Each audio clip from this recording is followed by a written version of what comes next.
Well, let's talk about the state of education here in Wisconsin. I've been on every education committee that the Assembly has offered over the last 4 terms. Education is one of my passions, but the dumbing down of America is very apparent. And if you don't think it's happening, talk to your kids. Look inside some of those textbooks. Find out what's going on at the school boards. It wouldn't take an Einstein to figure out that we are in trouble. The Republican Party and the conservative groups out there always seem to think that anyone who runs for this position has to be part of the educational establishment. So they look for a PhD, a superintendent maybe. Those people are not campaigners. They have no dream about campaigning. They don't want to leave their families. They don't want to go on the road for extended periods of time. And they don't want to leave their job. So they become very poor campaigners, and that's why they always lose.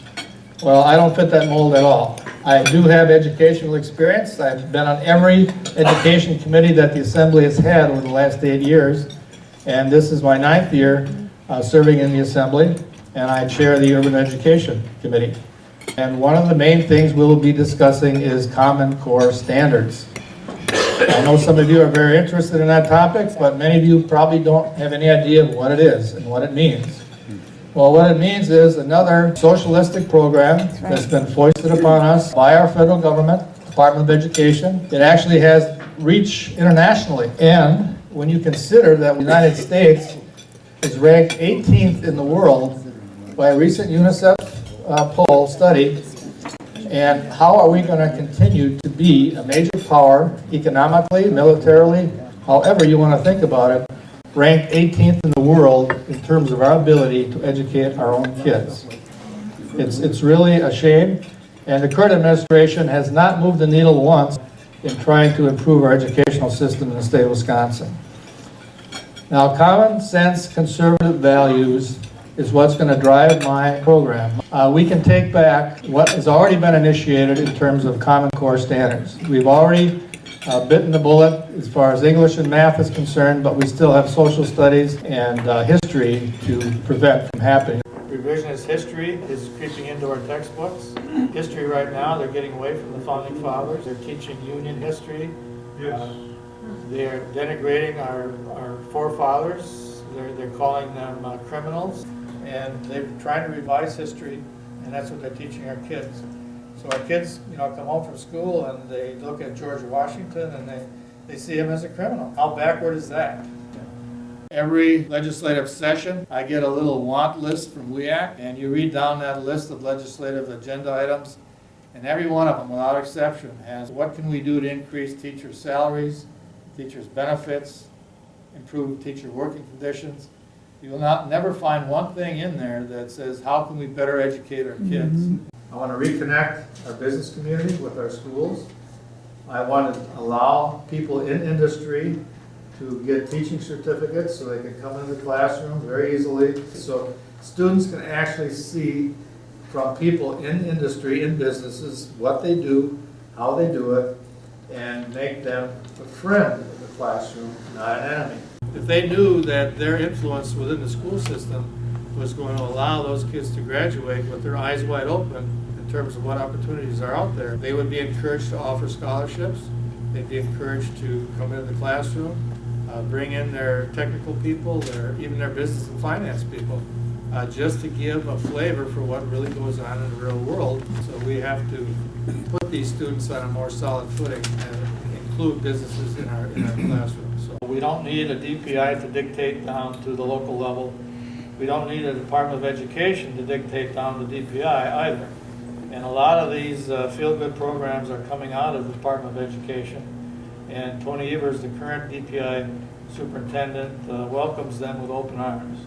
And just to prove to you the connection between the current DPI superintendent with the Obama administration, I was at a WASB, which is the Wisconsin Association of School Board convention. I decided I would try to get a booth. They wouldn't give me a booth because I was an elected official, but they allowed me a table right outside the front door. As soon as my competition found out that I was going to be there, he decided he was going to have a table there too. So they put us right next to each other. So I had the opportunity to talk to the people that were behind this table. And guess where these people came from? Organizing for America. If you're familiar with that organization, that's the Obama organization that goes door to door and tries to get many Democrats to the polls as possible by any means possible. One woman I talked to was very friendly. I think she was hoodwinked into doing what she was doing, but I think after talking to me for 15 or 20 minutes, I think I almost had her believing that she was sitting at the wrong table. Tony Evers is having trouble raising money, and he actually showed up the very last day to pick up his little basket of little cards that say, "I promise to vote for Tony Evers," but nowhere on any of his literature does it say, I have this concern about our education system in Milwaukee, can I contact you? Nothing to that effect. He has no constituency other than the solid socialists that exist in our education system, and there's plenty of them. It's insidious when you think about it, because everything Obama does, encouraging more people to become dependent upon the government, and that's what he's all about. That's why he's spending all this money trying to buy votes. This melds right into the education establishment. They're trying to do the same thing. The $650 million request from Tony Evers, that money would have changed your property tax bill significantly. He was asking for the tax credit to be removed and given to the education budget. So all your property tax bills, if you look toward the bottom, you'll see a tax credit that's issued by the state. That would go away. And where does that money go? Well, right now we fund about 80% of all the money that goes to educate kids in Milwaukee. What effectively that is doing is taking money from districts in Washington County and channeling that money into Milwaukee. It hasn't helped. We've put more money in that system up until now, and things have only gotten worse. The graduation rates continue to decline. The reason for that is because the teachers union has controlled the election process over the years, not only for DPI secretary, but for local school boards.